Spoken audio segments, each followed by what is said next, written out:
Shalom Aleichem, meu irmão e minha irmã, como vai você? Que Hashem vos abençoe em nome de Yeshua. Hoje nós vamos dar início a uma nova série que se chama Os 13 Princípios da Fé, que nos foram dados por Maimônides.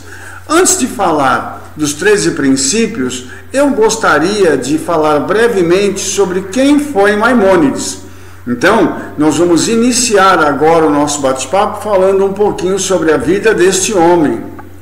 Maimônides nasceu no ano de 1135 e morreu no ano de 1204, ou 4895 seu nascimento e a sua morte no ano do ano de 4965, segundo o calendário judaico. Bem, nós entendemos que no decorrer da história houveram alguns pensadores, alguns sábios cuja influência extrapolou a sua geração e continua evidente até hoje. Ele é um destes homens cuja influência, cujo conhecimento ele transbordou através da sua geração e tem vindo até os dias de hoje com seus ensinamentos. E hoje estaremos dando início a essa série que vai falar sobre os 13 princípios da fé, que Maimônides nos deu como um legado, para você ter noção de quão importante foi a vida desse homem. Então, o nome dele era Rabi Moshe ben Maimon, ou Maimônides, ou simplesmente o Rambam, como ele é mais conhecido, tá? Como eu já disse, ele nasceu no ano de 1135 na cidade de Córdoba, na Espanha, o que nos mostra que ele era um judeu sefarad, ou seja, nascido na Península Ibérica. Nesta época, a Espanha estava sob o domínio muçulmano. E essa cidade, porém, ela era um grande centro cultural, onde os muçulmanos, os judeus e os cristãos conviviam e participavam ativamente da vida pública. Isso mostra para a gente também uma outra coisa interessante. No passado, as três grandes religiões, elas conviveram muito bem. E infelizmente, depois nós vamos perceber aqui pela história que houve uma reviravolta aqui, através de uma facção dentro do islamismo, que fez com que as coisas piorassem muito. Mas a convivência sempre foi pacífica entre muçulmanos, judeus e cristãos.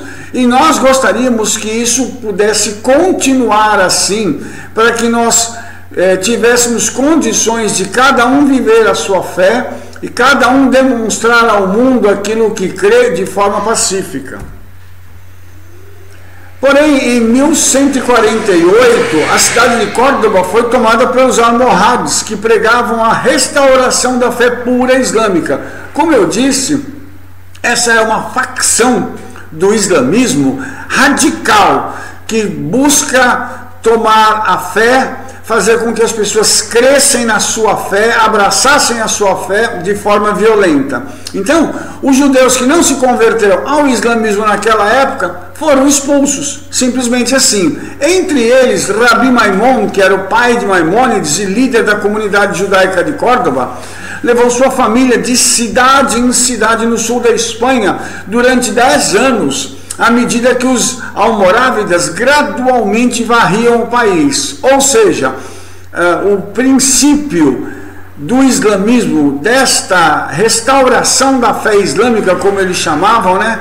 Essa facção do islamismo, eles estavam varrendo a Espanha naquela época, buscando implantar dentro da Espanha o islamismo, mas através da força.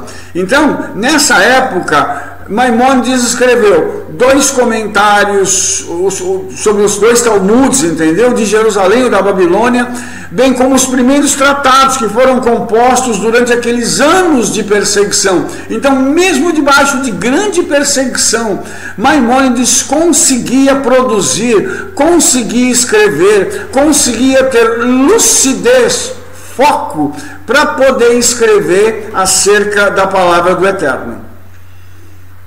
Em 1159, eles chegaram à cidade de Fez, no Marrocos, onde eles permanecem por 5 anos.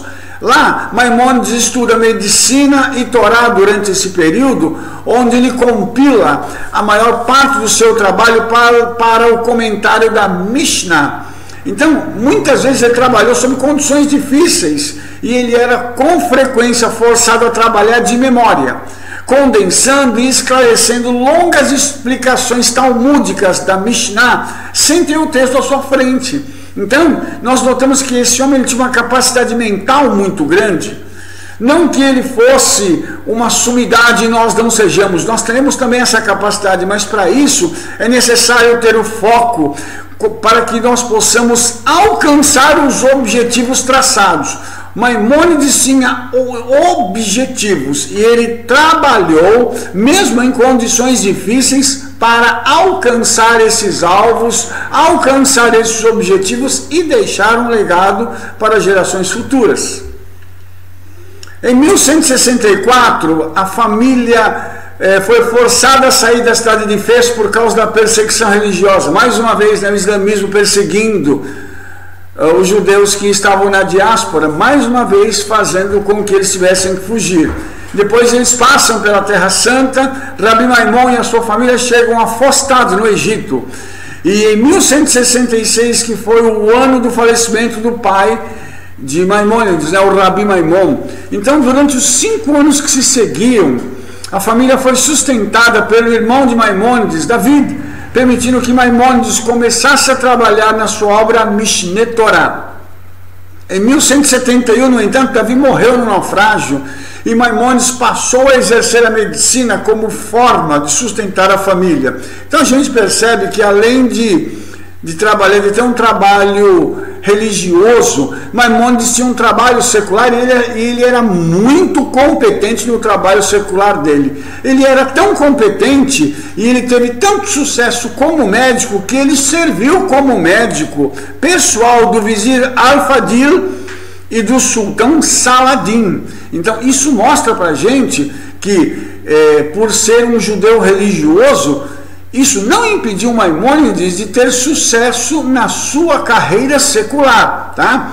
Lembrando que além de exercer a medicina, ele ainda escrevia, ele ainda dava aula de Torá, ele ainda exercia o seu ministério. Então, ele tinha uma condição de trabalhar, administrar o seu tempo de uma forma tão fantástica que ele conseguia fazer tudo isso e ainda servir ao Eterno. E tudo isso com competência, diga-se de passagem. Então, por volta de 1177, essas obras eruditas de Maimônides tinham se tornado tão respeitadas que ele acaba se tornando o rabino-chefe do Cairo, uma comunidade judaica grande e influente. Aqui nós temos uma outra questão bem interessante, porque o Cairo é no Egito. Então isso significa que lá no Egito já existiu uma comunidade judaica florescente, atuante, uma grande comunidade que influenciou o Egito de uma forma muito peculiar. E nós vemos isso, amados, que uma das influências veio através do nosso querido Maimônides. E apesar de todas as responsabilidades que ele tinha, enquanto médico, rabino-chefe do Cairo, etc., ele ainda conseguiu completar a Mishneh Torah e 10 anos mais tarde ele escreveu uma outra obra chamada O Guia dos Perplexos.